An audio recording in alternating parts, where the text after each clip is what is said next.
नमस्कार, मी मयुरी आणि आपण पाहत आहात 7 स्टार न्यूज।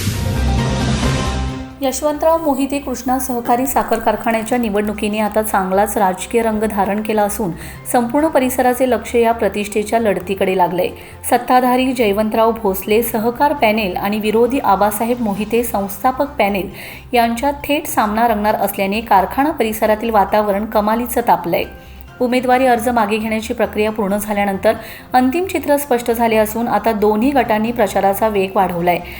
गावोगावी बैठका, कार्यकर्ता मेळावा, घरभेटी आणि सभासदांशी थेट संवादाच्या माध्यमातून मतदारांना आपल्या बाजूने वळविण्याचे प्रयत्न सुरू आहेत। दोन्ही पॅनेलकडून विजयाचे दावे केले जात असले तरी प्रत्यक्षात सभासदांचा कौल कोणाला मिळणार याबाबत उत्सुकता वाढत आहे।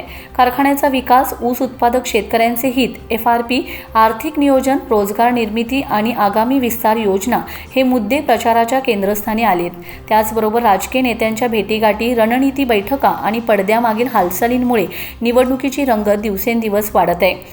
कृष्णा कारखान्याची निवडणूक ही केवळ संचालक मंडळ निवडण्यापुरती मर्यादित नसून भविष्यातील स्थानिक राजकारणाची दिशा ठरविणारी मानली जात आहे।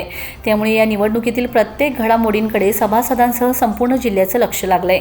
आता मतदानाच्या दिवसापर्यंत आणखी कोणते राजकीय ट्विस्ट पाहायला मिळतात आणि अखेर विजयाचा गुलाल कोण उधळतो याचीच चर्चा सर्वत्र रंगले। Laxman Patil, 7 star news, Ishwarpur.